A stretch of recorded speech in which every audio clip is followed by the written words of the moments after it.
Today, you will learn how to insert a signature line in Word. First, open your Microsoft Word document on your laptop or computer. Now, place your mouse cursor where you want to add the signature line. After that, go to the top menu and click on the Insert tab.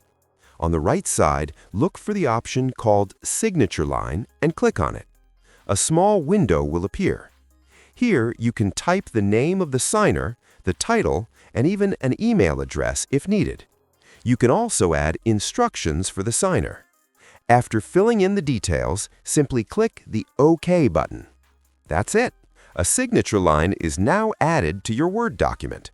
You or anyone else can now sign this document digitally or after printing. So, yes, you have successfully learned how to insert a signature line in Microsoft Word. If this video helped you, please like the video, subscribe for more easy Microsoft Word tutorials. Thanks for watching.